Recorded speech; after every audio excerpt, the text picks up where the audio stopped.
The automatic doors sighed open as Amadou Douve stepped into the gleaming marble lobby of the Radla Grand Hotel. The air inside was cool, crisp, with polished steel and citrus-scented cleaners. He moved with quiet elegance, wearing a sky blue boo-boo, hand-embroidered with gold threading. His leather satchel, worn at the edges, bore the initials A.D. subtle, not showy. He paused, surveying the check-in queue. Everyone else wore suits and lanyards, speaking fast English over earpieces, and phone calls. His phone buzzed in his pocket, another reminder from his assistant. Keynote at 3 p.m., pitch panel at 4:30, media at 6, at the front desk. The young man glanced up, then looked past him. Chauffeurs check in around the side, the man said quickly, not meeting Amadou's eyes. Amadou smiled politely. G. Suis invite ICI. I believe the suite was booked under Monsieur Amadou de Saint Clair. His voice was smooth, deliberate, his French accented English shaped by decades of academia and boardrooms. The receptionist blinked, confused. I'm sorry, sir. Could you spell that? Amadou began spelling slowly, clearly. The receptionist didn't type. Instead, he leaned over and murmured something to the woman next to him, then turned back. Are you sure you're not with one of the drivers? You're not showing up in our system. His tone carried that soft, practiced courtesy that always stung more than open insult. Amadou repeated the name more firmly this time. Another receptionist joined. Then another. Behind them, a manager appeared, murmuring instructions, glancing. At Amadou's close, one of them checked their tablet. Another smiled too widely and offered to call someone to sort it out. No one asked for his ID, no one checked the investor guest list. And no one, not once, addressed him by his name. 15 minutes passed. The buzz of rolling luggage, echoing heels, and murmured conversations filled the lobby. Amadou stood tall, shoulders squared, his expression composed but quiet. Inside, though, a familiar knot tightened in his chest. He had once walked these halls as a speaker at the Sorbonne, negotiated billion-euro contracts in glass towers from Zurich to Tokyo.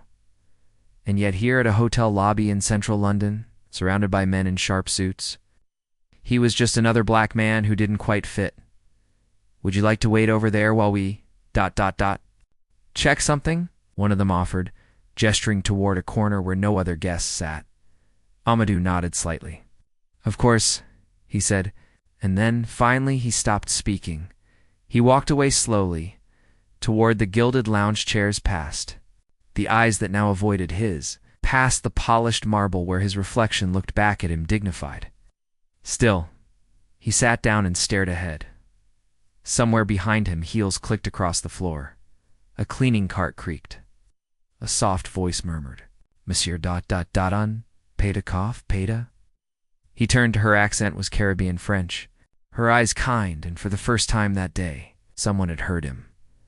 Elsa wiped the rim of the marble pillar with slow, circular strokes, her cloth already damp with polish and sweat.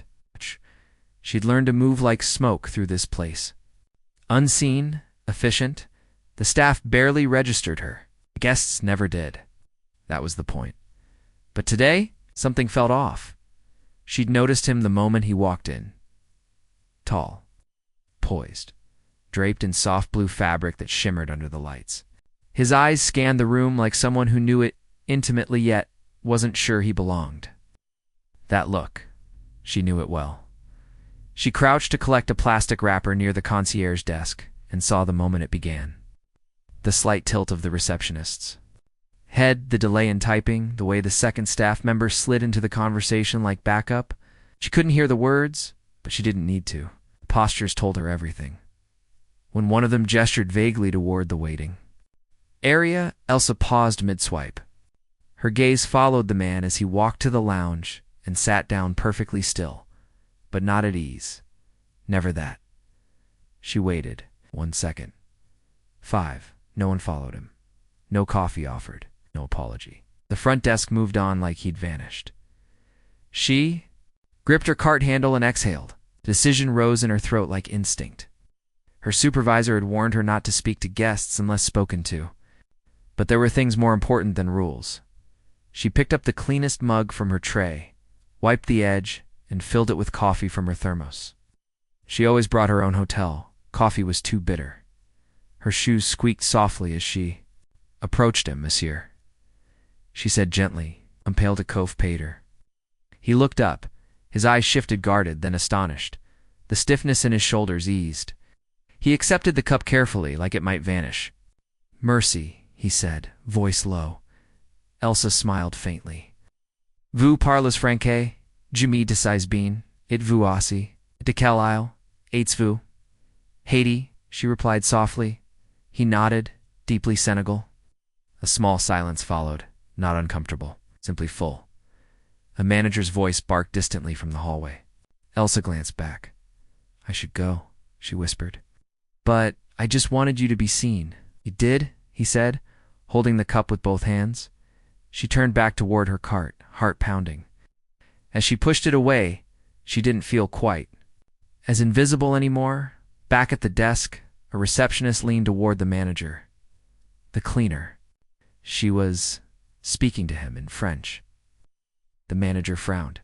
"Handle it quietly." The whisper traveled faster than footsteps.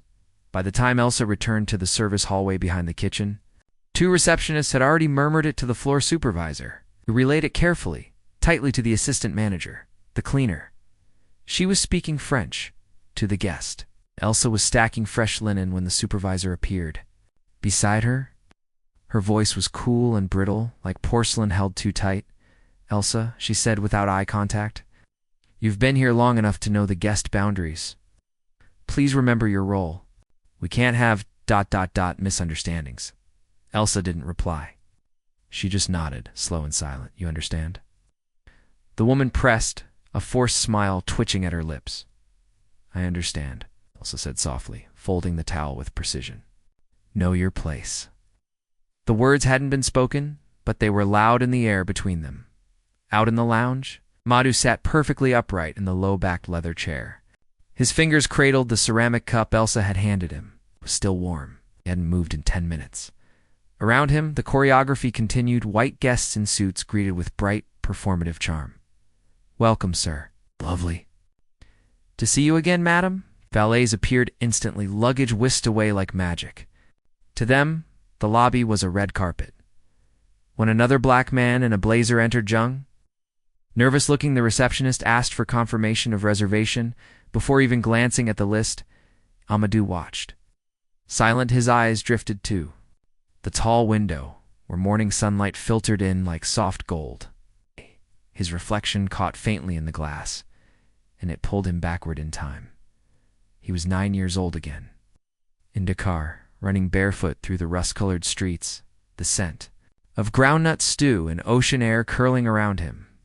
His mother had called him Mon Petit Professeur because he loved to read on the stoop, mimicking the voice of a Parisian announcer at 15.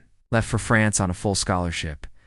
His first night in the École Polytechnique dorms, a classmate asked if he was a janitor's son who'd been allowed in for diversity. He laughed, then ensured, polite. He'd never stopped proving he belonged. Decades later, sat on the board of 2 tech firms, owned patents in 3 countries, and funded innovation hubs across West Africa.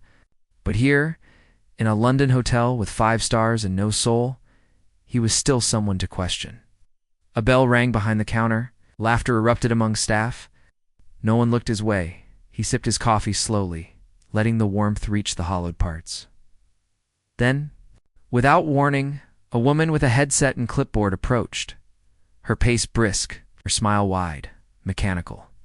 "Mr. Dioff de St. Clair?" she asked, now fully aware of his name. "We're so sorry for the confusion. Your suite is ready. We've upgraded you to the Skyline executive." Her eyes flicked to the coffee in his hand, then back. He stood. "Merci." The woman blinked, still trying to place the accent. "This way, sir," she said, stepping aside as he followed her. Through the polished hallway, his eyes caught a glimpse of a mop bucket sliding into a back corridor. Elsa, disappearing again. He would not let that stand. The elevator chimed as the doors opened to the 12th floor. The concierge who escorted Amadou smiled with a mixture of pride and nervous energy. her fingers tightening slightly on the handle of his leather satchel. "Suite 1201, Mr. Diouf de St. Clair," she said, pausing. "Skyline executive. We've arranged fresh fruit, a bottle of pear jute, and a personalized welcome from the general manager." He didn't speak his name. His full name had cracked something. It's open hours earlier. It started with a click from the hotel's database, then whispers turned to phone calls. The general manager himself emerged from behind the frosted glass office, smoothing his tie with alarmed precision. "Mr. Diouf de St. Clair," he repeated, eyes scanning the booking record again and again. "We deeply apologize for the earlier oversight. Your status wasn't clear. I assure you this isn't how we treat our distinguished guests." And just like that, the tone shifted. The same staff who had once looked through him now lined up to shake his hand. Their smiles polished, their voices too loud, too eager. Someone offered him a glass of champagne before noon. Another pressed a card into his hand. "Anything you need, please, just ask." But none of them used his name like they meant it. Now, as he stepped into the suite, a panoramic view of London sprawling beneath him, he took in the glimmering skyline. From here, the city looked beautiful, harmless, the same city that had, just hours ago, decided he didn't belong until he was proven valuable. He turned to the concierge. "One request." "Yes, of course." "The woman who brought me coffee." "Earlier," he said evenly, "the cleaner? I'd like her to bring it each morning. Her coffee." The concierge hesitated, blinking. "Elsa." "I'm not sure she's—" "I'd appreciate it," Amadou said, his tone final. She nodded quickly and left, downstairs. Elsa stood by the industrial washer, folding towels with quiet efficiency. Her name tag, slightly cracked, hung just below her collarbone. It had been replaced 3 times, but it always found its way back worn, mispronounced, occasionally hidden behind aprons. The floor supervisor approached, clipboard in hand. "Elsa," she said flatly, "you're to deliver coffee to Mr. Diouf de St. Clair's suite every morning for the rest of the conference." Elsa froze. "Me?" "Yes, you. He specifically asked for you. Don't spill it." He didn't respond, only nodded. The next morning, Elsa approached suite 1201 with trembling fingers. She knocked once. Gently, Amadou opened the door himself, looked rested but remote, dressed in charcoal linen. The skyline framed him from behind, a quiet silhouette of resilience. "I hope it's still hot," Elsa said. He took the cup with both hands. "It's perfect."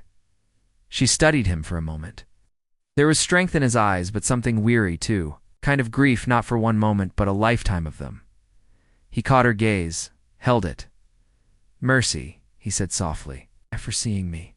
Before the name tag, Elsa smiled. And for the first time, her name Elsa felt like it belonged. The rooftop terrace was quiet, kissed by the fading light of early evening. The skyline flickered beneath a dusky veil, London glowing golden. As if trying to make up for the chill in its bones, Elsa stepped cautiously onto the terrace, tray in hand. She hadn't expected him to ask her here. She hadn't expected the note. "Join me for coffee." No aprons, just words. She wore her plain gray sweater, the one with sleeves that covered her elbows. Her name tag remained in the locker. Amadou stood by the railing, his silhouette outlined against the sky. No suit, no spectacle, just a man leaning slightly forward. "Coffee in hand, you came," he said, without turning. "I wasn't sure I should." She replied softly, "I wasn't sure you would." She walked toward him and placed the second cup beside his. He nodded gratefully. The silence between them was comfortable and usual, in a world where time always demanded filling. They still stare. Elsa said, glancing down toward the staff lounge, where 2 receptionists leaned close, heads together. "They don't stare at me anymore," Amadou said. "They stare at why someone like me would speak to someone like you." Elsa laughed dry, but not bitter. "I've lived in this city 15 years, still cleaning, still silent." He turned, finally facing her. "They're not afraid of what we say. They're afraid we might mean it." She looked away. "I used to be a teacher, back in Port-au-Prince. French literature, Molière, Césaire, I believed language opened doors. It does, he said. She shook her head. Not if no one listens. The wind picked up, brushing her short curls from her face. She tucked them back behind her ear, embarrassed. When I came here, I thought I could teach again, but my degree didn't count. My accent counted too much, so I cleaned. Took a deep breath, staring out. They think racism is loud, but it's in the pauses. In the may, I see some ID. In the we'll get back to you, in the extra security glance at the airport gate. Elsa nodded slowly. In the way people stop speaking when you enter the room. The way they suddenly speak slower, he added, smirking. There. Eyes met, and they both smiled briefly, like something delicate passed between them. Do you regret staying? He asked. Sometimes, she said. But not this moment. Below, inside the hotel, staff passed glances, whispers growing. One housekeeper eyes narrowed, muttered something in Polish. Another chuckled. The front desk manager noticed, frowned. But Amadou and Elsa remained above it all, suspended in a conversation that didn't need permission. He raised his cup, to those who see without being seen. She clinked hers gently against his. And those who speak without needing to shout. The grand ballroom buzzed with anticipation, tall banners flanking the stage, logos gleaming, and round tables set like a banquet for ideas. Young entrepreneurs milled about, smoothing suits and practicing lines under their breath. The lights were harsh, theatrical. Every movement was being watched. Amadou entered without flourish, dressed in a charcoal blazer, his steps unhurried. As he made his way toward the front, conversations paused mid-sentence. That's him, someone whispered. Another turned, eyes wide. The investor from Paris. A few nodded politely as he passed, but their faces betrayed something else, surprise. Mixed with calculation, they hadn't expected the keynote investor to look like that.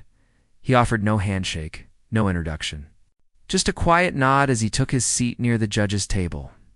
Across the ballroom, Elsa slipped in through the side door, uniform crisp, eyes alert. She stayed in the shadows, clutching her service tray tightly. She didn't want to be noticed only. To witness, the first few pitches ran like clockwork. Young white founders spoke confidently, backed by slick slides and buzzwords. Judges asked sharp questions, some grinned knowingly. Amadou remained mostly silent, expression unreadable. Then came Amina. She stepped onto the stage, a black woman in her early 30s, wearing a navy hijab and a no-nonsense gray blazer. Her startup aimed to deliver a high-powered education to underserved refugee communities. Her voice shook slightly as she introduced herself. Good afternoon, Mina Khalif, founder of Nurtec. One of the judges, a man with gelled hair and a practiced smirk, leaned back in his chair. Refugee education, he interrupted. That's noble. But how do you expect to generate scalable ROI from charity? Amina froze, her fingers gripped. The remote. I believe education is the foundation of long-term growth. We, the judge, sighed loudly. That's not a business plan. That's a mission statement. Laughter, soft and scattered, rippled through the room. Elsa flinched. Then Amadou spoke. What if she's the future? The room stilled. Amina's eyes darted to him. He stood slowly, facing the judge. What if the next billion-dollar market isn't in overfed data, but in the underserved imaginations we've ignored? No one interrupted. I'm backing Nurtec, he announced clearly. Full investment. No equity taken for now. Let's build this right. Click, click. Cameras began snapping. Amina's lips parted. She looked stunned, then radiant. You, she whispered. Amadou offered her a respectful nod before sitting again, expression calm. Across the room, Elsa smiled. That night, Elsa returned to the service corridor, a warm hum still in her chest. But as she turned the corner by the guest elevator, a cart jerked. She looked down. Someone had spilled cleaning fluid across the floor beneath her wheels, an oily smear, deliberate gleaming in the artificial light. Her breath caught. Message. No words needed. She stared at the puddle for a long moment, then stepped over it, carefully, proudly. The morning of his departure, the sky over London was soft with drizzle, a pale gray sheet resting on the city's shoulders. Inside the Radla Grand, everything gleamed as if nothing had ever gone wrong. Bellboys smoothed jackets, managers rehearsed smiles, receptionists refreshed flower vases at the desk. Avoiding the corridor where Elsa usually passed, Amato stood at the front desk finalizing checkout. His suitcase rested beside him, sleek and understated, like everything else he carried. Wore a deep navy overcoat, collar turned up, expression composed, not triumphant, not bitter, just still. Everything looks perfect. Mr. Diouf de St. Clair, the manager chirped. We do hope you enjoyed your stay. We've arranged a private car BMW 7 Series of Corsand. We'd love to host you again for next year's summit. Amidou nodded once. Merci. As he turned away, Elsa emerged quietly from the elevator alcove. She carried nothing, no tray, no cart, just herself. He stepped toward her, something small in his hands, a narrow package, neatly wrapped in pale brown paper, tied with a ribbon of deep blue. For you, he said. Her brow furrowed slightly. What is this? Just open it when you're ready. She took the gift with careful hands. There was a pause. The air between them thickened with something unspoken. Merci. Pour la coif, he added gently. E.T. plus, she smiled. Almost. Shyly, E.T. vous. Pour m'avoir entendu. They didn't hug. They didn't shake hands. Their goodbye was an understanding, a shared space no one else in that lobby could see. Amadou walked through the golden doors. Doorman now scrambling to open them with a bow, Elsa remained still. Then slowly, she opened the package. Inside, a framed certificate de formation professional in langue francaise, registered through an adult education program in partnership with a French consulate. At the bottom, in perfect cursive, paid in full anonymous. Her fingers brushed the glass. Her breath caught. That afternoon, she walked the lobby as she always had, but something had shifted. The light glinted differently off the floors she'd polished 1,000 times. The silence wasn't so heavy now. She wore no name tag today, and yet she walked with the presence of someone whose name had been spoken and remembered. No one greeted her, but she didn't shrink. She moved with the dignity of a woman. What had once been Invisibland was now an honneur. As she passed the reception desk, a young trainee looked up. For a moment, their eyes met. He opened his mouth to speak. Then needs Elsa kept walking, head high. Above it all, Amudou's voice echoed faintly in memory. It wasn't the French they didn't understand. It was who was allowed to speak it.